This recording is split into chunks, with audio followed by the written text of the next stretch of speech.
Banyak umat yang belum memahami secara jelas tentang perbedaan gereja Lutheran dan Calvinis. Padahal keduanya memiliki dasar yang mendalam, termasuk riwayat sejarah yang juga ada di dalamnya. Karena itu, keduanya saling berkaitan namun juga memiliki beberapa konsep yang tidak sama. Inilah yang disebut dengan perbedaan itu. Jika ingin tahu lebih jelas mengenai hal tersebut, simaklah berikut ini beberapa perbedaan gereja Lutheran dan Calvinis. Pertama, sejarah. Dilihat dari sejarahnya, maka perbedaan keduanya yaitu pada titik tolak yang menjadi dasar dari prinsip atau doktrin tersebut. Yang pertama, gereja Lutheran berprinsip dari awal mula sejarah Martin Luther saat ia melakukan tujuan dari reformasi gereja, sehingga muncul aliran pendukungnya yang pada kemudian hari disebut sebagai aliran gereja Lutheran. Sedangkan Calvinis merupakan penerus dari Lutheran yang lebih dominan dalam mengutamakan baptisan serta tujuan dari perjamuan kudus. Sehingga konsep dalam gereja Calvinis lebih menekankan pentingnya seorang dibaptis sebagai inisiasi percaya pada Tuhan Yesus dan perjamuan kudus sebagai materainya. Kedua, tata ibadah.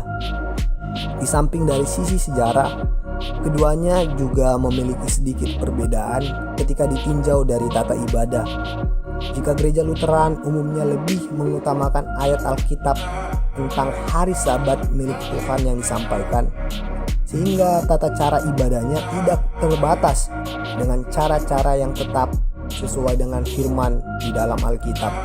Sedangkan pada gereja Calvinis biasanya membutuhkan tata ibadah yang lebih terperinci. Hal ini karena Calvinis mengutamakan pentingnya pengakuan dosa dan berita akan pengampunan yang dapat diperoleh dari Tuhan. Secara garis besar, maka antara gereja Lutheran dan Calvinis memiliki perbedaan ibadah dan juga kebaktian yang tidak hampir sama, sehingga tentu akan terasa saat kita menginjakan kaki dalam gereja Lutheran dan kemudian hari menginjakan kaki di gereja Calvinis. Ketiga, dasar kepercayaan. Selanjutnya perbedaan gereja Lutheran dan Calvinis yaitu pada dasar tanggung jawab jemaat terhadap gereja yang dijadikan pedoman bagi ajaran tersebut, termaksud yang mendasari tata ibadah yang juga dilaksanakan.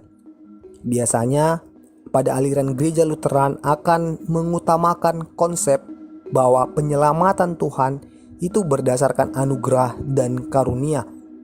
Sedangkan pada ajaran Calvinis mengutamakan dasar kedaulatan serta kemuliaan Allah. Sehingga perbedaan prinsip ini yang akan dibawa termaksud pada tata ibadah dan juga dalam sistem ciri gereja Anglikan. Keempat, sistem gereja. Pada gereja Lutheran, maka firman dan sakramen adalah pusat kehidupan gereja. Inilah yang menyebabkan adanya pemberita firman dan pelayan sakramen, yaitu pendeta yang dibantu oleh penatua. Di sini pembagian tugas dan penetapan jabatan adalah satu hal yang cukup penting. Lain halnya pada ajaran Calvinisme.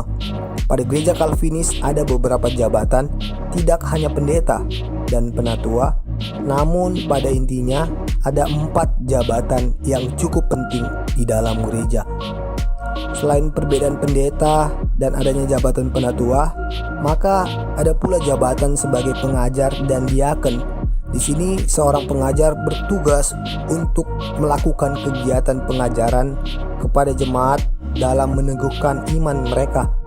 Sedangkan para diaken memiliki tugas untuk melayani jemaat yang meliputi termaksud juga dalam mengurusi orang sakit dan mendukung orang yang mengalami masalah atau sebagainya. Nah, itulah beberapa hal penting yang berkaitan dengan perbedaan gereja Lutheran dan Calvinis. Namun demikian, walaupun konsep keduanya bisa jadi berbeda, namun dalam gereja yang pasti tentunya mengakui satu kasih karunia, yaitu Tuhan Yesus. Karena itu, sebaiknya tetap jalankan perbedaan dalam kasih, supaya ajaran Tuhan Yesus yang terutama tetap terpancar pada kehidupan orang-orang.